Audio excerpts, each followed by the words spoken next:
Hey, welcome to Romance Happy Hour. I'm Dylan Crush, and I'm here with Dawn Ludicky. And we are joined tonight with Lainey Davis and Kristen Alicia. So we're super happy to have both of you with us. Thanks for joining in. Thanks for having us. Yeah, we're glad to be here. Thanks for having us. Well, and it's funny because I just saw Lainey last week at the big writing conference that I went to in Florida. So it's nice to see you out of your invasive species costume, Lainey. Oh, funny. I did. I dressed as a spotted lanternfly, and they're headed your way. They were just seen in the Midwest. So be Oh on the lookout. no! So, Am I allowed to say like what you did and your award? Yeah, I won a major award. You did? I won the costume contest, and Oh. I was given this miraculous giraffe to digital duck. Yes, Cute. it was a duck wearing a giraffe costume.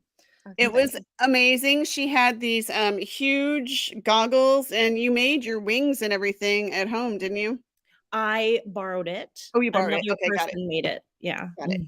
But it was pretty impressive, and I think I actually have a picture. I'll have to put it in the comments. But you sang so the last night of the conference, they had a big party, and they had karaoke, and so Lainey sang "Squish Me" to you made up your own words, your own chorus to the song "Kiss Me," Mhm. which was funny. yes, I have it all on video. So Oh, thank goodness. Thank goodness. We definitely have to share it. Oh man. with everybody. it was rather amazing if I do say so. I did not put on a costume because I was super lame and tired. I was just too tired to go up and get my costume, but it was a lot of fun. And so All that you had to do was put on Bucky. it would have been so hot, Dawn. I thought It about was very hot. It was thought very about hot taking in my Bucky onesie, and I decided I couldn't because I mean that thing is like plush, and yeah, I would have. Florida is very humid. Florida itself was ridiculously hot, and then imagine all of those People stuffed into the one room. drinking bodies shoved in a ballroom together and dancing to karaoke. can I ask what Bucky is? So we know that you're in California, so you may not know Bucky the Beaver. Oh, Woohoo! I didn't mention it this time. Well, I did, but I didn't like get to the. I didn't Look. say the word beaver. Here's one of my little Buckies he's a Christmas ornament that I bought myself. But if you have ever been in Texas or the like southeast, I guess is where they mainly are. Mhm. It's like a huge gas station with a cult like following because I mean, yeah. you will understand if you ever go through Texas and you stop at one, you will understand why. They do And have then nice that's just a little bathrooms. bit- They pride themselves on being like the absolute largest gas station. Luxurious like gas station. Yes. I don't even know how many 100,000 square feet or so. I mean, it's ridiculous. It's enormous. They have like, I don't know, like 100 gas pumps. I mean, it's ridiculous. Wow. But yes. So every time I go back to Texas, I have to go to Bucky's just because it's a thing. But anyway. And Dylan and I met when I was living there, and she was from there. And also we have a running joke about beavers on here. And so at one point, Dylan bought us both Bucky the Beaver onesies because we had a pajama party on Romance Happy Hour. And so we came as in our Bucky pajamas. Oh, how fun. That's great. But they're extremely warm. So yes, they are. Yes, and I am going camping this weekend, so I'll be wearing Bucky. You know, Dawn always wears hers camping. I wear mine up at the cabin when it's really cold outside. But I see we do have quite a few hellos from people that and yes, Colleen says he's Texas. Yes, he is Texas. Tourist traps, yes. Yes, both of those. I know, and Lisa says you'd think Oregon would have one because they're the beaver state. I know. And then Linda, I mean, I don't know if she's here today, but she's our resident Canadian. And isn't that their like country mascot? mascot is the beaver, so I they think should have so. one I would too. have gone moose, but I will Yeah. trust know. Linda. Yeah. All right. So, back on track. So Yeah. we do have Lainey and Kristen here tonight. And before we get into hearing what you've got for us, Dawn, you had a pretty exciting last couple weeks, as you were telling us Yeah. before we went live. We don't need to go through all Yes. of the drama, We but won't. everybody's okay. But now you're on crutches. Yes, yep. Everybody's okay. We had some rescue situations going on a couple weekends ago. My husband once again proved he is the chief, and Still the chief. he is still the chief. And shortly after that, I blew out my knee doing squats because I like to torture myself. And You know, I'm at least you were. preparing. I was gonna I say, pre- at least you were doing squats, because I would yeah. probably blow out my knee, like, trying to walk to my bathroom in the middle Yeah. of the night or something. So at least Well, you were, exercising and doing something like that. Well, it's not a good start because I'm training for the Spartan for next year, and my husband wants us to do the Beast, which I think is like 16 miles or something like that with obstacles. And I'm just like, okay, well, I'll try to train for you, but I'm probably going to do the 5K instead of 15 or 16 miles, however long it is, 14. And I think that was like my second time working out, and then I'm like, oh, my knee, my knee. It's not a good start to training for the Spartan, but No, no. But again, I would probably trip over something training for yeah, the Spartan and render myself yeah, immobile for months. yeah. Well, I'm hoping to be better and in time for hunting season so I can go hiking in the mountains and sniffling in the cold and freezing my butt off. But last year I bought me some remote control pants and socks. What do you They use are the heated. remote for? Heated, right? I mean, Yeah, they don't just they're like walk heated. around on their own. Wow. Yes, No, heated. they don't. Remote control They're heated. not like yeah. They're Dawn heated. can They're get her heated pants pants. to come to the bed for her in the morning. Yeah. If Come on, let's go. Sorry. Walk for me. It's like a long way. No. Yeah, they're heated. So they're remote controlled heated pants. And it keeps Amazing. me I mean, I was really toasty, and my husband's like, we got to figure out another solution for me next year. And so, he's going to get in some remote control pants. He doesn't know that either, but I it's, yeah. don't think they have those in Minnesota. I think that's a Montana thing. No, I mean, I got it off Amazon. You can totally get Oh, some. whoa. Yeah. Yeah. Wow. So Romance Happy Hour viewers, you too could have Yes. remote control pants. I'm Pants. sure. I Yep. mean, Prime Day is coming up. They make For the everything like person, gloves, who vests. has everything, right? Mhm. All right. Well, let's get on to we didn't really say what you were working on. I'm sorry, Dawn. I was gonna Right. skip ahead. Well, and Have that's the you other thing that's been stressing me out this last couple weeks is I'm on deadline, and like next week I should be getting my book to my editor, and I have 30,000 words left to write. So I'm just like, it's been a struggle, but I am gonna get it done, and it will be done by next weekend. So if we get to the next show and I'm not done, Dylan has every right to be like, I don't know, you can do whatever you want to me. Like you can tease me the whole time. Um, I don't know. I mean, that's big, but it's big words for me to say to you because you can come up with anything. I know. I'll have to give that some thought. Yeah, and Okay. I have to get it done so you don't have to Uh-huh. give No, it too much thought. we'll have to brainstorm on that. Yeah, yep, for sure. What are Okay. you working on? I am working on getting caught up after being gone for a week. Yeah. Although Chasing Holiday Tale comes out on Tuesday. That is the steamy romance, contemporary romance anthology that this is our 4th year that we've Yeah, done it. And for first year charity. for charity, yes. This year, Oh, all the money raised goes to the Valley Humane Society, and there are 15 rom-com stories. Mine takes place in my Whiskey Wars world, Mm. and it's called Santa Claus, Claws, is coming. So, but yeah, there are.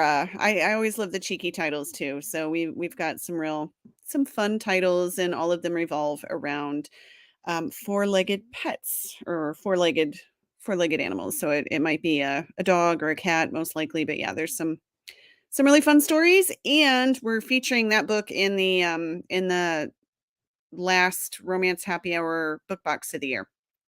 Nice. So, and if you Yay. order that, all proceeds go to Valley Humane Society. If you order the book boxes, 10% of the purchase of every box will go to the charity. So yeah, that comes out on Tuesday, and so I'm gearing up for that. Nice. And Yay. then on to the next. I'm also still working on book 3 in the Whiskey Wars series, as I will be probably right up until it releases. Nice. Yeah. So, but That's we've what we got. do. I know, exactly, right? But we've got Kristen Alicia here. If you want to maybe introduce yourself and let us know a little bit about you, what you write, and what you will be reading from tonight. We want to hear it all. Sure. Yeah. Hi, I'm Kristen Alicia. I'm here in California. I write contemporary romance rom-com. My debut novel, You've Been Served, got a copy right here, backwards, came out in June. And so I will be reading about a chapter, maybe a little less than a chapter from there tonight. I'm very excited about that. I love the title, and the cover is super cute, and I was like really excited to hear from it. So I'm glad you're here today. I know Yeah. that cover is adorable. Isn't it? Yeah, I have to say it's a fun one. I'm kind of a big fan of the cover also. Mm-hmm. Yeah, I'm excited. And how about you, Lainey? You have been here before. We're excited to have you back. Hi, yeah. So I live in Pittsburgh, and I write steamy contemporary romance set in Pittsburgh. And I had kind of like a mental block from the romantic comedy series I was working on. So I am swerving back to my roots with the Stagg Brothers family, and I'm writing the Next Generation series. So I will be reading from the prequel for that, and it will come out November 9th. So I don't have it to hold up, but That's all right. Yeah, it'll be a sneak peek. We love sneak Fun. peeks on here. Yes. So we're excited to hear all about that. Yes. Well, should we get to it? I think Kristen has think so. graciously volunteered to read first. And are you starting at chapter 1, or do you need to set anything up for us? So I'm actually starting at chapter 8. Okay, great. So the basic gist is Simone Alexander is from California. She's a former chef, and kind of on a whim, she quits her job and decides to go to law school, where she meets a frenemy friend, love interest, Silas Whitman. And this chapter 8 is kind of where they start to really realize they might be a little into each other. Okay. So, Frenemies are always fun. Good job already. Yeah, can't wait. So she's in law school here. She's in her first semester in Michigan. And so here we go. All right. We will leave you to it, and we'll be back when you're done. All right. So chapter 8. Silas's apartment didn't look much different than my own. He had the same 1-bedroom layout that I was still getting used to in my own apartment. His, however, did not sport the university chic furniture that mine did. In fact, his furniture looked downright comfy. He had a worn big brown sofa that took up most of the small space in his living room, a large flat screen television, and a smattering of photos that decorated his walls. I took it upon myself to look around, checking out the kitchen to see if he had the proper cooking utensils and peeking into his bedroom to be nosy.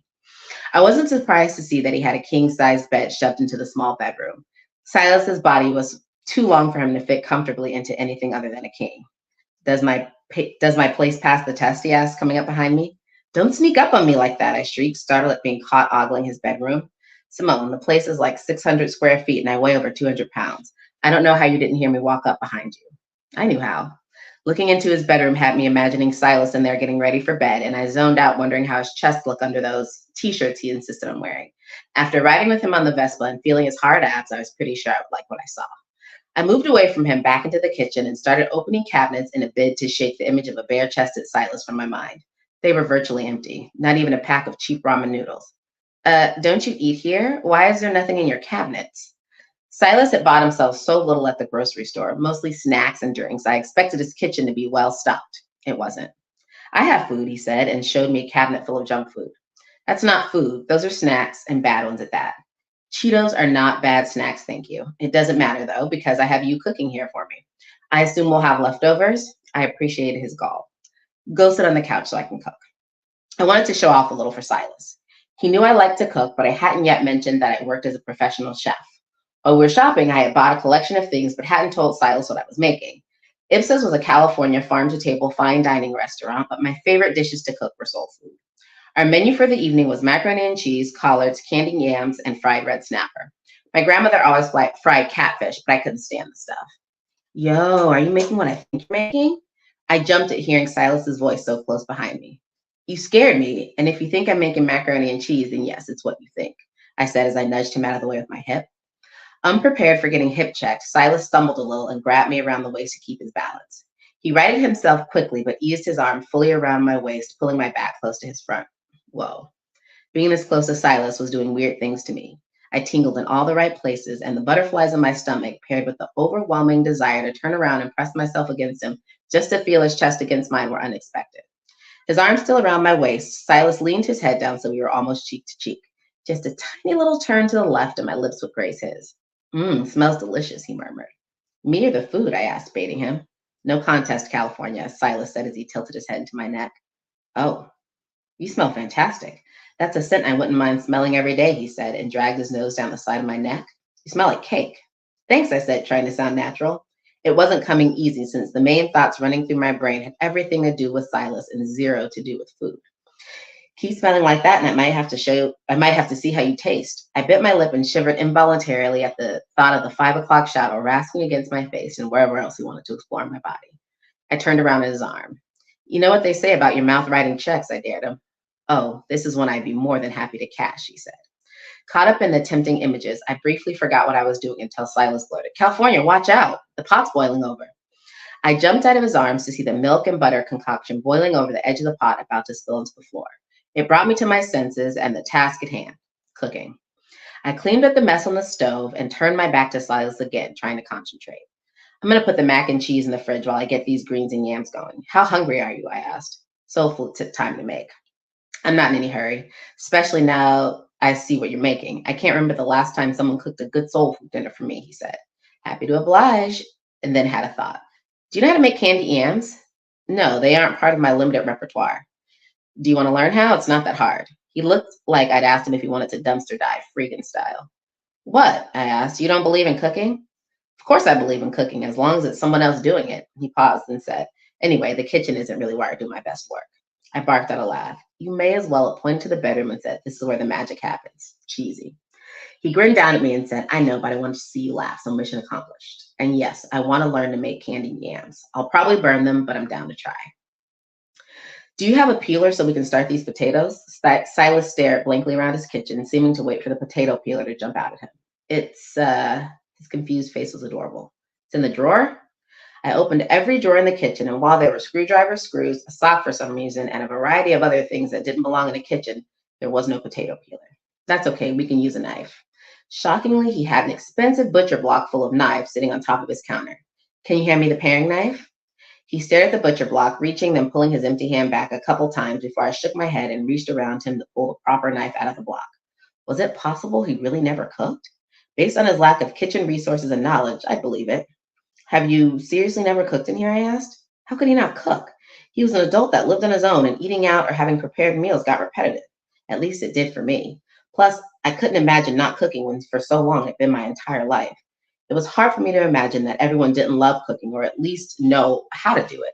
The spices, the smells, the creativity, and of course, the finished product.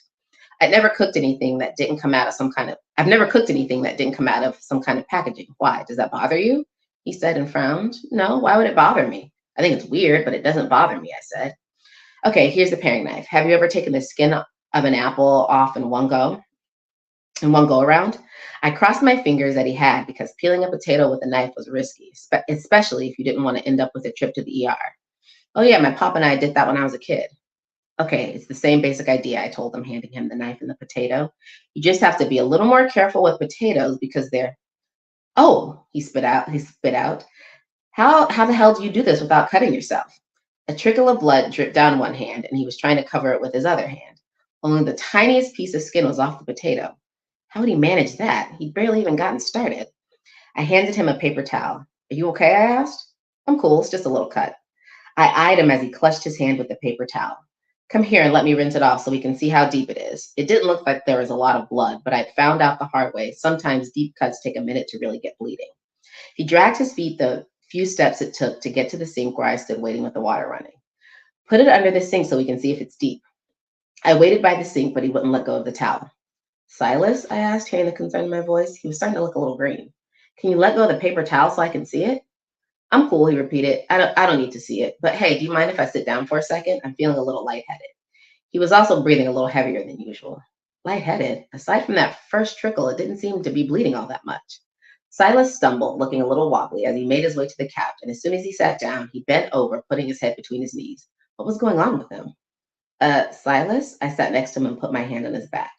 I'm cool, he repeated for the third time, even though it was clear he wasn't. His head was still between his knees, though his breathing was slow. I couldn't believe it. Tall, manly man Silas was afraid of a little blood. Silas, do you have hemophobia? No. What's that? He asked, starting to lift his head to talk to me. Hemophobia, fear of blood, because it seems like you might. He turned and looked at me, embarrassment all over his face. I wouldn't say it's a phobia, but I can't stand blood, especially my own. He started to laugh a little. I shouldn't even tell you this, but when I was in college, my roommate and I watched a horror movie. I think it was one of the Saw movies. Anyway, there was this scene where Jigsaw, I stopped him. No need to describe the scene. I hate gory movies. Yeah, me too. Anyway, there was a ton of blood in the scene, and next thing I knew, my roommate was shaking me awake. The last thing I remember before fainting was getting up to go to the bathroom. Apparently, I got up, fell straight forward, barely missing the coffee table. He said it looked like a redwood going down. He shook his head like he couldn't believe himself. The next thing I remember is him waking me up. I felt terrible for him, but also wanted to laugh and wasn't hiding it very well. It's all right, California. Go ahead and laugh. You know you want to. I burst out laughing. That's a terrible story, and I'm so glad you didn't hurt yourself. But it's hilarious. I know. My roommate never let me live it down. I bet he didn't. I wouldn't have either. I reached out for his hand. Can I see the cut? I don't think it's bleeding anymore, but look away while I check it out. Silas looked up at the ceiling while I peeled the paper towel off his hand. It wasn't a particularly deep cut, but it probably could use some Neosporin and a bandage. Do you have any Band-Aids? I asked, covering it back up and walking to his bathroom. I looked under his sink, but couldn't see any. Check the medicine cabinet. I think there are a couple in there. I found the Band-Aids, but he didn't have any Neosporin, so I used a clean paper towel to wipe off the cut. You're good at this, he commented. Were you a doctor or something in your before life? I didn't bother looking up when I said I used to be a cook. There were a lot of cuts in my previous line of work. And that's it. It's about a half a chapter. Well, let me get everybody unmuted here. That was great. so great. Yeah. Yeah, I'm not sure that I would do very well with blood either. Yeah, it's one of those things. Not everybody's great with blood. I'm not great with blood, so it seemed appropriate to include it. Mm-hmm. No, that was super cute. I really enjoyed it. Thanks for reading. Thank you.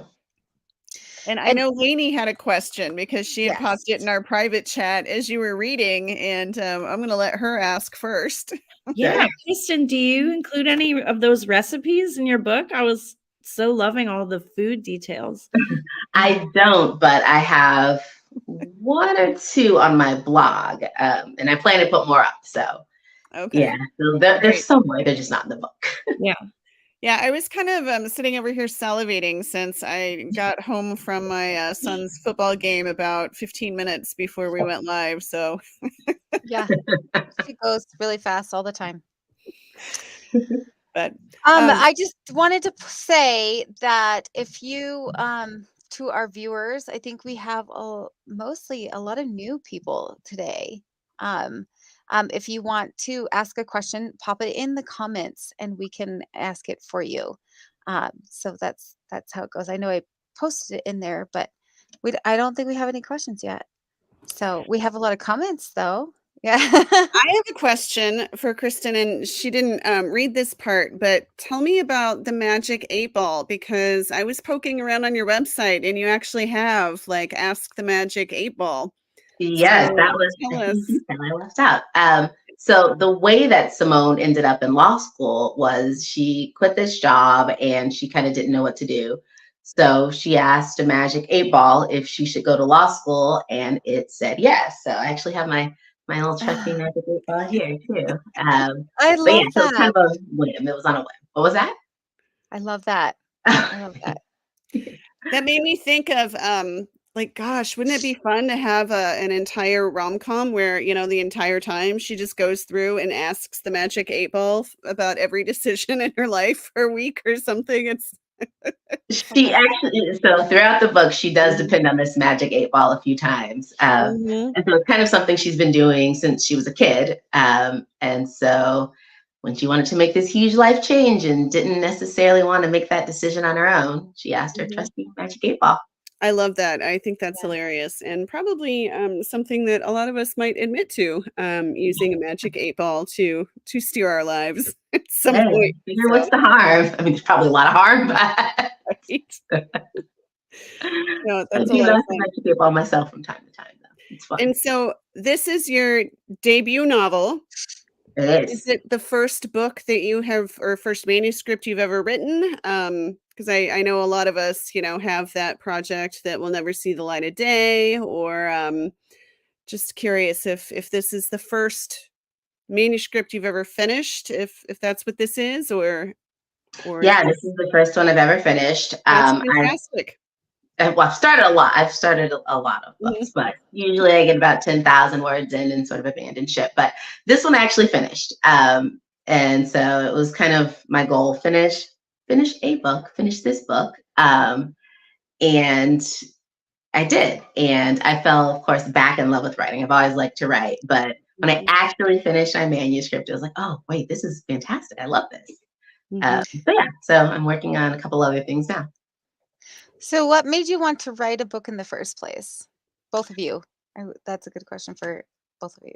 Sure. I've always loved writing for kind of as long as I can remember. I love writing. I love reading. And I kind of remember the first time I read a romance book.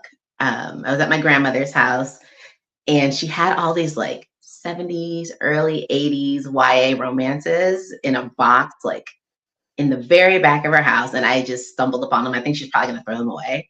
But I took the whole box home and I just like ate through all these books. And that's how I fell in love with reading romance. And then writing, I guess I've kind of always liked to write in any kind of iteration. I like writing fiction. I like kind of writing anything. That's kind of how I ended up in law school. I like writing.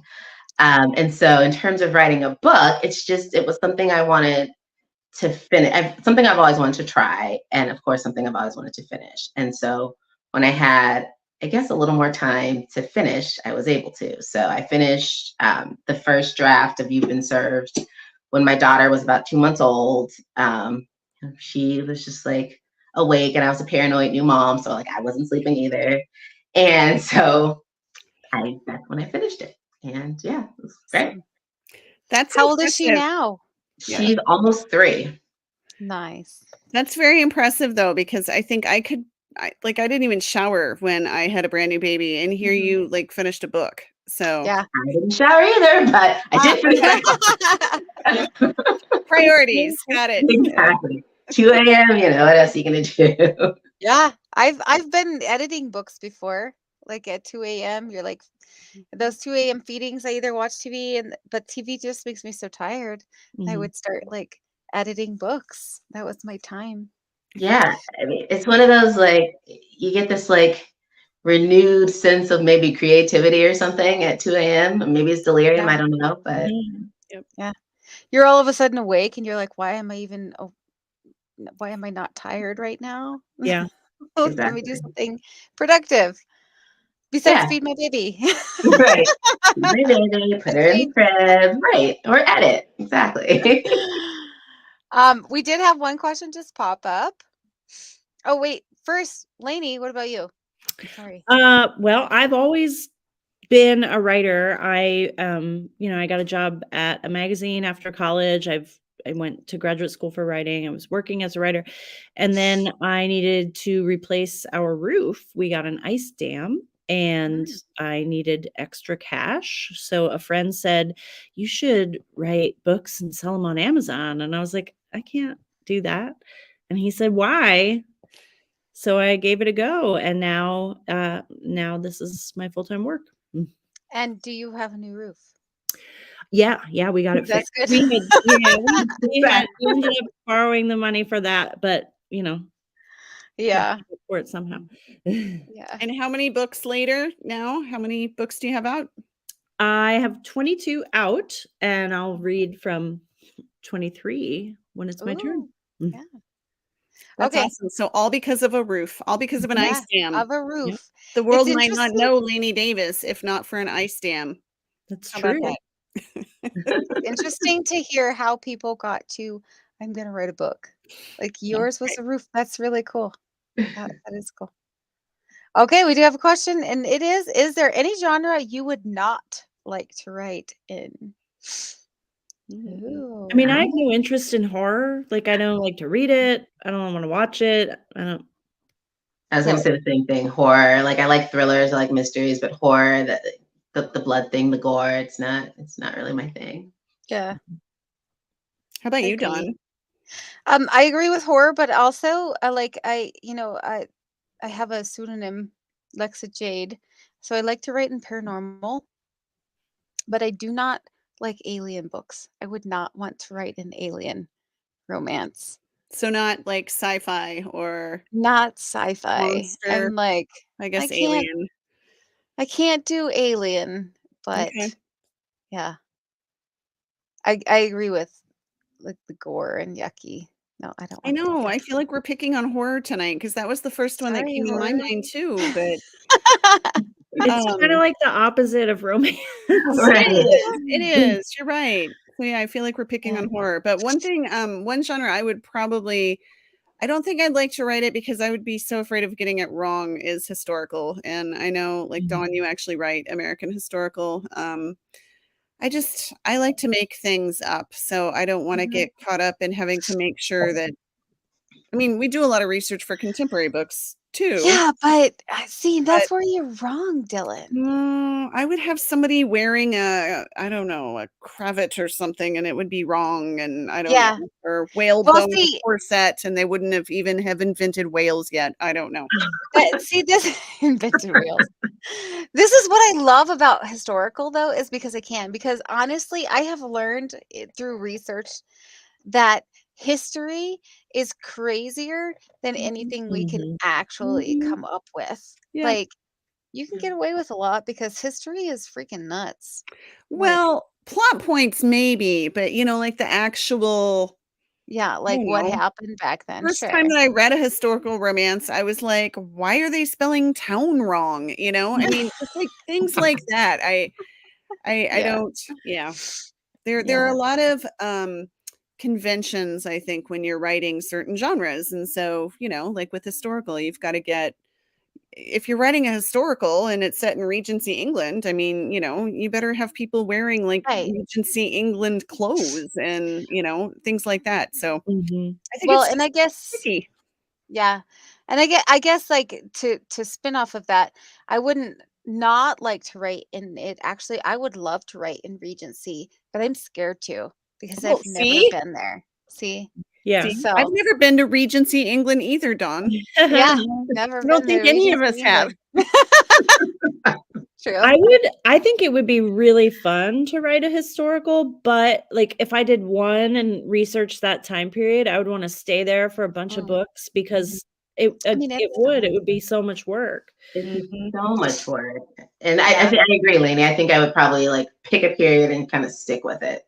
Try to do Mhm. history. Yeah. Yep. Well, I guess maybe I started it because like I grew up in the country and I grew up Mhm. with cowboys and they're really into traditions and their traditions go back to those, a lot of stuff that they say and do nowadays even was relevant back then. So I kind of already had like a taste for it with my dad. He grew up Mhm. in 50 miles away from the nearest town and having to like literally live off the land and everything off, like that. So Mhm. I don't know. But Colleen had a good question, and it's also a spinoff of this Mhm. question. We're keeping going with this one. What about time travel? Like going backwards? Would you do that? I mean, Outlander is my favorite. You can see my Outlander shelf is right behind my Mhm. desk. And I would be so scared I'd get it wrong, but boy, would that be fun. Like writing a present day person with all her knowledge going back into a different era. I would like that. Mhm. Yeah, that would. Yeah, time travel would be really fun. I don't know that I would want to write it, but I like reading time travel. I've not read Outlander though. I feel like that's like the worst thing ever. But yeah, I love time travel. I think it's interesting to read and to like watch, but I don't know that I would want to write it necessarily. I think again, one of those things I would be scared to write because I mean that would be challenging. I would definitely be a challenge. I think it would be one of those books that would take me a year at least Yeah. of writing on it every day and revising it 10 million times to get it right. Yeah. What about you, Dylan? Are you scared? About time travel, I Yeah. would rather go forward and Hmm. like and send my people into the future maybe because then I could make it up. Oh yeah, you Oh, could. yeah. You could definitely make it up. Mhm. Like Guardians of the Galaxy. I mean, there's Mm, not really any maybe. talking raccoons. So, yeah. Maybe. Good one. Good one. All right. Well, should we move on and let Lainey? I almost called you Danny because I was combining your Lainey and your David David. into one word. Could we let Lainey share whatever she's got for us tonight? Your sneak peek prequel novella. Say that Yes. 2 times fast. So this will be kind of an angstier new adult soccer romance. I am obsessed with soccer. I was just at the World Cup in Australia, and I was very moved by what happened with Jenny Hermosa at the end and how the Spanish women are kind of fighting misogyny. And so I'm kind of working on those themes with this book, but I'm going to read chapter 1, which is from our hero Wesley Stagg's perspective. All right. Okay. So we're going to let you dive in and we'll be back when you're done. Okay. I just got to scroll because it is still on my computer. Okay. I flash my ID to the airport security and kick off my shower slides, sticking them alongside my phone in one of those gray tubs before I hoist my bag onto the belt. This isn't my first time traveling for soccer, and I know better than to let my gear out of sight. No way in hell will I be breaking in emergency cleats from a box store near the airport. I step through the metal detector, and no sooner do I grab my phone from the belt when I hear it buzzing and see the rapid incoming messages. Dad, where are you? Dad, seriously, Wes, enough. Where are you? Dad, do you want to give your mother a seizure? Pick up the phone, son. That last message is specifically designed to guilt me, but I'm not falling for it. Mom's epilepsy has been stable for years, and Dad can F off. I recognize that leaving school with only 1 year to go seems like a foolish choice, but if I want to get serious about playing pro soccer, about playing for the national team, then I need to focus on my game. Sure, it's messed up that academics are the distraction in my student athlete world, but it's the truth. I'm putting in at least 20 hours a week of practice, conditioning, weight training, watching film. I'm studying the game so much, I literally have nothing left in the tank when it's time to hit the books. So yeah, I skipped out. At least I see how my dad views it that way. I let my college coach know about my plans to step down. I actually filed the paperwork to withdraw from school too. I'm officially unaffiliated with the university. As of tomorrow, I'm a free agent, ready to show off my game to all the scouts at the Elite Open Invitation camp in California. Technically, it's a camp for the U.S. national team coaches to look at potential players leading up to the Olympics, but I know I'm not ready for that milestone. I'm there to get picked up by a pro team, hoping to round out their roster with fresh legs and healthy knees. Mid-season, long after the draft, these teams have ditched the guys who couldn't cut it or snapped their ligaments. Scouts swarm these camps with contracts at the ready. Do I want to make my family angry? Do I want to ditch my cousin who's been my roommate and teammate for years? Of course not. But Wyatt's on his own path, and I need to do what's right for me. At least he's not irate about it like my dad. Although, to be fair, Wyatt knows where I am right now, and my dad is apparently having a stroke because he thinks I'm missing. Thatcher Stagg can't stand not knowing where his family is every second of the day. I know he's overcome some abandonment trauma, but seriously, no parent needs to keep Find My Phone tracking on his 21-year-old son. I grit my teeth and fire off a text to my mom, promising her that I'm just fine, that I know what I'm doing, and that I'll be in California for a few days. I'd have thought with 2 brothers as professional athletes, my dad would understand a lot more about seizing opportunities while my body is fresh, but he's too focused on me keeping non-soccer options open and can't see it's costing me opportunities on the field. I am seizing the day. I enrolled in this camp and committed to a year in the championship circuit, playing semi-pro if things don't work out. Where will I land? I have absolutely no idea. Could be London, Chicago, Miami. That's the beautiful thing about the beautiful game. It's truly global. And as long as I'm willing to live out of a suitcase, which I totally am, the opportunities are mine to pass up. I'm done passing this particular ball. Wyatt and I have the lease on our apartment till the end of the month, so I have plenty of time to figure out where to stash my stuff. But if I have anything to say about it, I'll know everything I need by the end of this weekend when the pro soccer coaches are fighting each other to pull me off their discovery lists. I shove my phone back in my sweats and grab my duffel from the security belt, looking around for my slides. An irritated female voice hollers at me. Hey, that's my bag. I whip my head around to find a barefoot Latina woman glaring at me, her toned arms crossed over her chest as her red-tipped toes dig into the tile floor. She looks murderously angry, dark hair in a braid over one shoulder, dark eyes glaring out from above tawny cheeks flushed with frustration. She is exactly the kind of woman I'd chase if I had the time and energy for such things. But I don't, I remind myself quickly.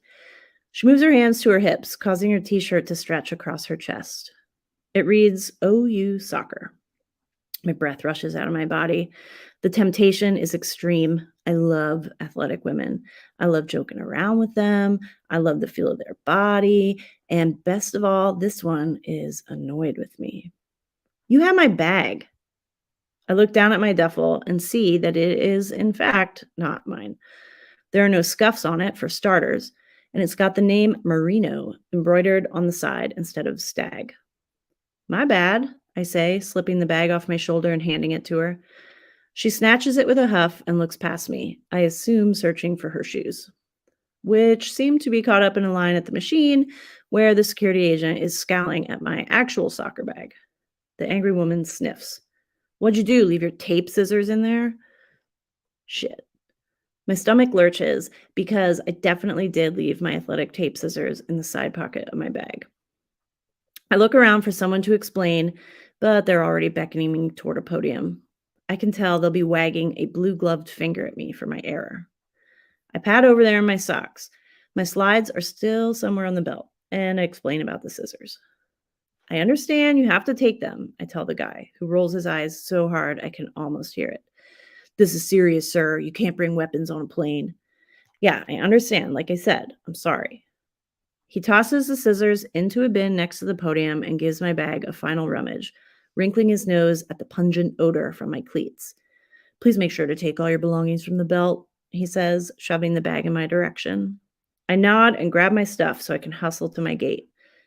The flight is half boarded by the time I get there, and as I make my way to my seat, I can't help the grin that splits my face. Merino is sitting in the seat next to mine. And that's it.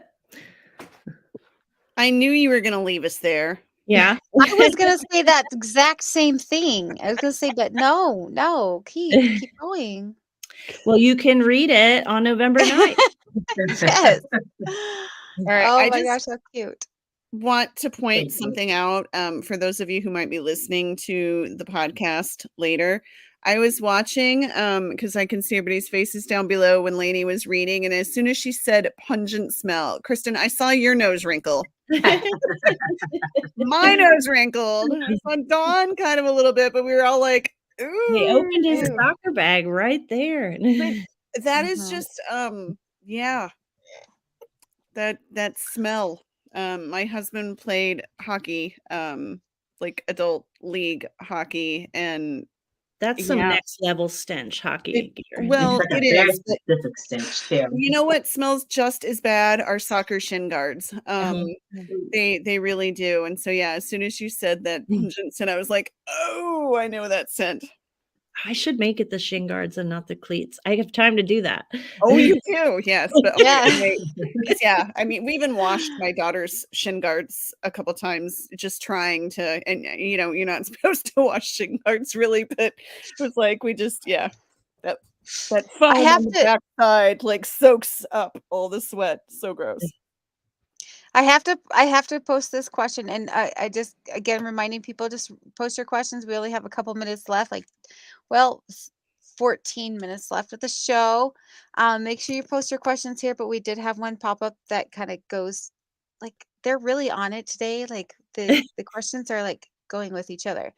So, but Oh. did he find his slides? Yeah, Question. I in my head that was included when he grabbed his stuff from the. Okay. I'll work on clearing that up. So, having just flown to Florida and back this past week, going through security was, I mean, it's always fun, but you know, especially when you have to take off the shoes and the belt and everything. There was a guy who clogged up the entire line because his belt, like, I don't know, he didn't put it in one of those bins, and so it fell in between the rollers, you know, Mm. and kind of clogged everything up. And so you got to be careful on those security Oh. lines. Now, have you ever been held up at security, and why? Oh my gosh. Yes. So when my second son was a baby, we went to a wedding in Belize, and I had to take my son with me because he would never ever take a bottle. Mhm. So as we were leaving Belize, I guess my son's lap ticket was like hooked to my husband. I don't even know what happened. But they pulled us aside and they were like, "We got to search this passenger." I was like, this is my tiny baby. And they're like, "Yeah, we're going to search him." So I had to strip him down to his diaper, and they wanted to look in his diaper. And I was like, "No, you're not looking in his diaper. Like, what?" And then later I found out people, I guess, put drugs in baby diapers. Like they Oh do my that. gosh. Oh gosh. But I was horrible. not letting them look at my son's diaper, like inside. I think I have watched international. enough ahead. reality TV to know that is the truth, that they do. People do That's smuggle stuff horrible. in babies' diapers. Oh, Yeah. poor babies. Oh my gosh. Poor. I think international travel is the worst though, because they're like extra anal retentive. Yeah. Well, we were just down under for the World Cup, and it Yeah. was the security down there because there are not guns there. And so my husband was like taking his shoes off at the airport in Australia, and they're like, "Sir, we don't do that." Everybody's so stunned about that in Australia, and I think in New Zealand too. It's like, Yeah. okay, that's nice. Funny. Very different. Yeah, I know. So my instance was I was flying down. I was just in the military, brand new, and but I was like the highest ranking one out of 3 of us that were Mhm. flying down there. But we were flying under orders, and when you're in the military, you don't have to have a passport. You just have to have Mhm. your ID and your military orders, and you're supposed to be like just pushed through. And we got to Panama, and they then that was just when the military was switching their IDs to look like a different ID, and Mm. I was the only one that had the updated one, and I was a girl. And so, like, I got everything, like, every time they hit a customs, they would search my stuff. Ugh.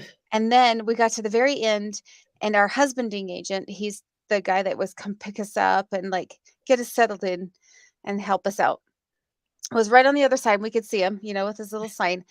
And I go, and I didn't have the claim ticket that we were supposed to fill out on the airport.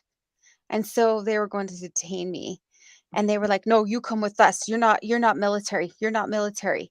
You're a woman. You're not military," and all this. And I'm like, "I'm military. I have my orders. I have my ID. Let me through. I have my passport. I'm the only one Oh that my has a passport. Let me go."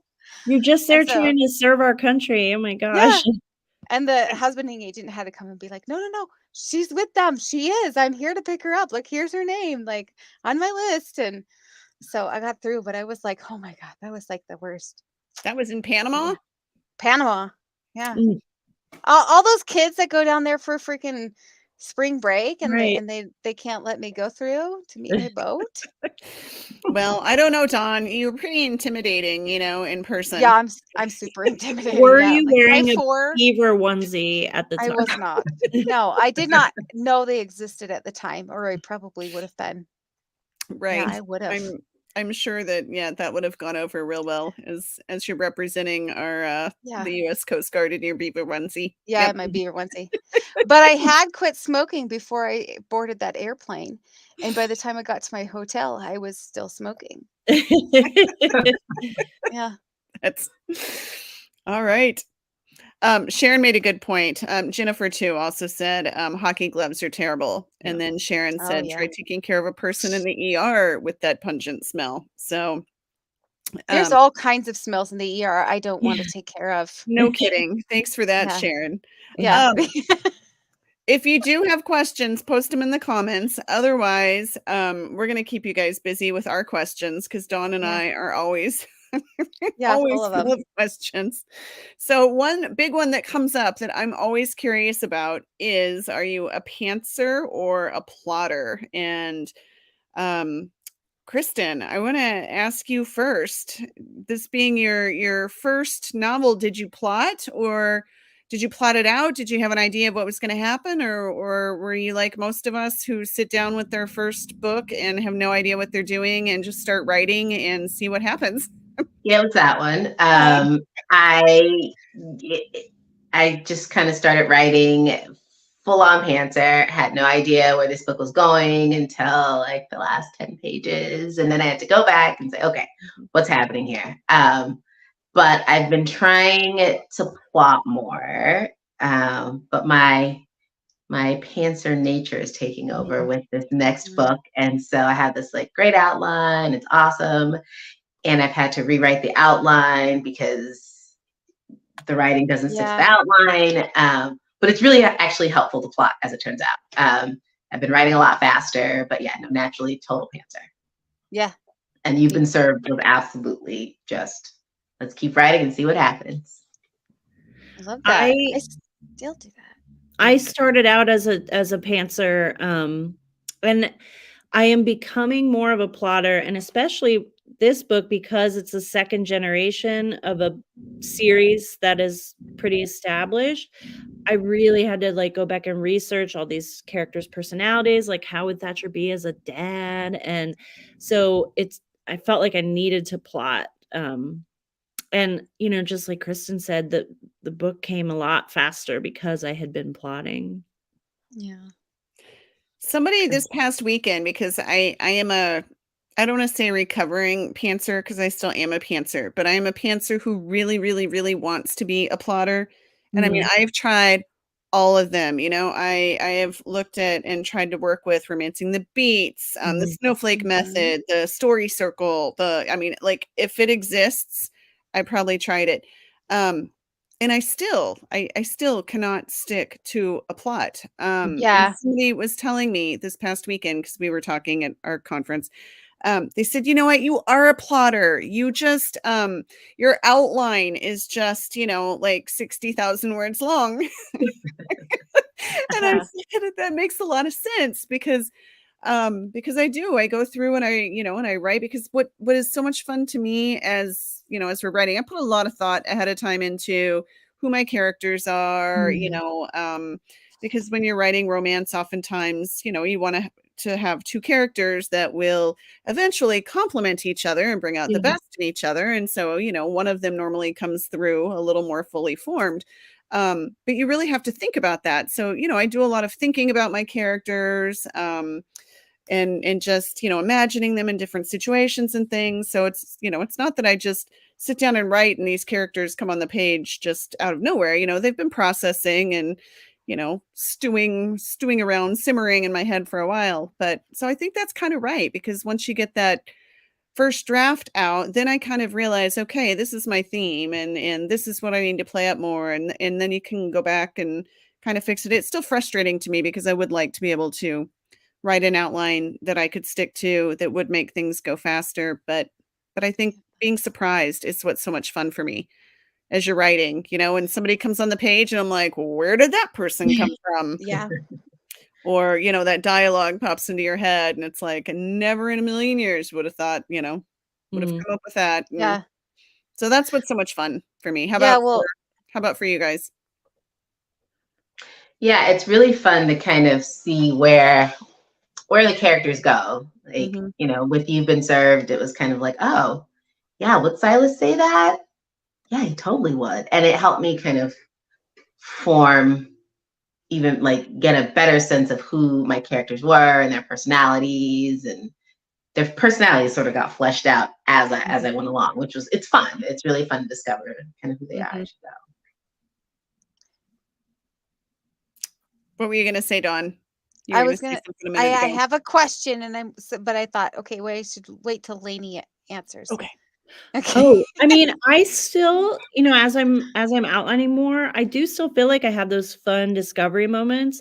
And I've been waking up in the middle of the night lately with things, but I'm just adding it to my outline instead of it showing up while I am drafting, so to speak. So I still feel like I'm getting those little tidbits of joy and discovery. Yeah. Yeah. So my question was, and I guess start with Dylann, since she's the one that sparked the question. But you said that you tend to have like one character that is more developed than the other. Do you tend to have the same? Like, is it your heroine? Is it your hero? Or does it vary for you, or all of you each time? Yeah, I would say for me it varies. I mean, sometimes I'll have, the hero will kind of pop in my head and start, I don't know, when you say that, he starts like talking to me in my head, I mean, you guys get it, but my husband doesn't always understand that. But yeah, it's normally one or the other, but it Well, varies. I write interconnected series. And so I'm typically starting out with like a family group or a found family group. And so I have all those people kind of clearly defined, usually in the previous series, because then I'm going to like seed them in as I go through the series. So in that instance, like the Stag family is all fleshed out. I know who they are. They all like exist already. And so I have to discover partners for them. And So do you have sometimes sorry, I was just gonna say, do you have a Bible that you use for your series? I should. I should. But sometimes a character will come to me and then I'm like, I gotta figure out a space for them in an upcoming series because they're gonna be really good. So that is always hard because I don't really like doing standalones. What about you, Kristen? I I know you're working on. I'm assuming you're working on your second book now. So, I did you am. have one character that was more developed than the other in these series, in these books? I usually, the heroine's usually just more developed, and I sort of work backwards from there, like who would this person kind of fall for? But this next book is a little different because I'm writing a dual POV, and so I've had to kind of really beforehand flesh out both, which has been really fun. It's like, would they fall for each other? And the answer has been interesting. But yeah, it's usually the heroine first for me. It's funny. It's usually the hero for me. That I don't know. I guess I've always been friends with guys. Like in high school, I never had any girlfriends. I was always friends with the dudes and like the guys. It's And because you lived in the middle of nowhere. I did, yeah. And then you join the military. And I joined the military, and true, yeah. So, yeah, think I can get in their mindset more than girls. I guess I don't relate with. I think Dylann was probably one of my first friends that were girls. Wow. I'm just kidding. I have had friends before you, Dylan. Thank goodness, because I didn't meet you until how many years ago? You were like 35 or something, Dawn. Like, chill out. I'm just kidding. I have had some friends that were girls. That's good. Well, we are getting close on time. Before we wrap up, I was going to ask what both of you are working on now. Kristen, are you working on another book in this series? Or are you working on another standalone? Or what can we expect to see from you, and when? Yeah, I'm working on a standalone that may end up being part of a series. We'll see. I haven't fully decided yet. We'll see how this outlining goes. Hopefully soon. About halfway done. But I have a clear view of where it's going. So hopefully soon. But it's not in this series. It's its own thing. So, yep.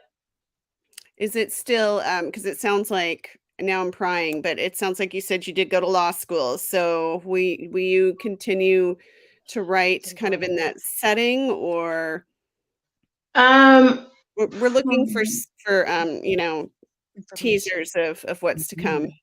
What should I seek out? Possibly at some point I'll keep writing about the law school setting, but this book is not about law school. It is about a lawyer, but not law school. It's a completely different setting. It actually takes place in Oakland. So yeah, it's pretty different than You've Been Served. Okay. Great. And Lainey, we know that you've got your novella coming out on November 9th. What is next after that? Then it'll be like proper book one of the series, which will follow the same couple. So right now I'm working on casting for the audiobook, which has been really cool. My heroine, Kara, is Mexican American. And so the production company has representational voice actors that I'm learning about and meeting. And so that's been a really fun process. I'm excited about the audio. Very Fun. cool. Yeah. And do you have a release date for book one yet? Book one, no. Nope. Okay. But if I can swing it to do a simul release where the audiobook and the ebook come out at the same time, I want to try to do that. So I'm waiting, to finalize with these narrators, but they're going to be awesome. And one of them, our friend Casey Rose, has used before. So I was excited to see that name come across my desk. I'm excited. I should be getting a contract any day now. Great. Nice. Yay. Yeah. All right. And Dawn, Yeah. do you have a release date for your book yet? November 7th. Awesome. So that's It's coming up right soon. It's coming That'll up be soon. very It's not soon. written. I'm stressing. So that's why I'm going camping, because that's what we do best is procrastinate, right? Yeah. Exactly. But I did want to say, Lainey, hey, with your narrating stuff, once your books are narrated, totally reach out to Karen. Like, she's great with narration, like narrated books and stuff. Whenever our viewers, yeah, she's huge on that. Yeah, she hooked me up with this production company. Oh, so good. she's Yeah. Karen's great. We love her. We miss her. Karen, if you watch this episode, we miss you. We miss you. Love Come you, live. Karen. Yeah, we need your questions. Come with your All right. questions. Well, we are out of time for this episode of Romance Happy Hour. Kristen and Lainey, thank you so much for being with us. Before we say goodbye, where is the best place for people to find you? Lainey, why don't you tell us first? Yeah, I'm at laineydavis.com, Lainey, and Dylan has the link to Forging Passion, which comes out November 9th. Yeah. I'm at KristenAliciaWrites.com, KristenAlicia Writes. And I think the link is in the chat for where to find You've Been Served. Yeah, I put a couple of them up there. I think I might be missing a few, but I did grab a couple as you were reading to put them out there. And then also people can hop over to your website and mess around with your Magic 8-Ball, right? Yes, absolutely. Oh, fun. Fun. Yes.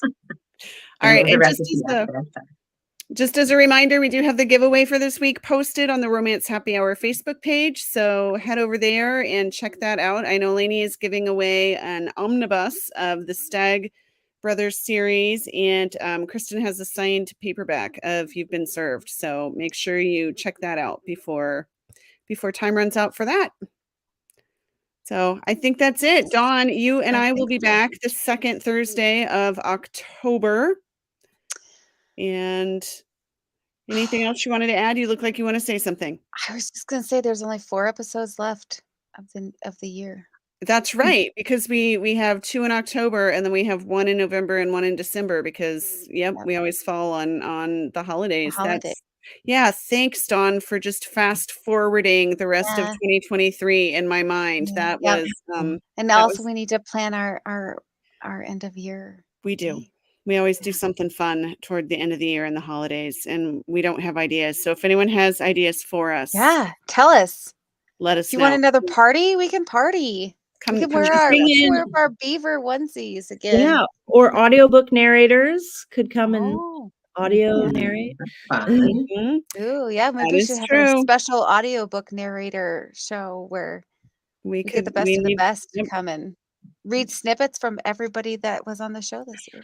Yes, that would be a lot of wrangling, Dawn. It would be, but I mean, just little snippets. Years past, we've done a lot of wrangling, and some wrangling is easier than others. So we'll come up with something, and it's going to be fun. So it's always fun. It's always fun. All right, stay tuned for that, and thanks for joining us. You can always catch our previous episodes on our website at romancehappyhour.com or wherever you listen to your favorite podcast. And we will catch up with you next time. Yeah. All right. Have a good night, everybody. Bye. Bye.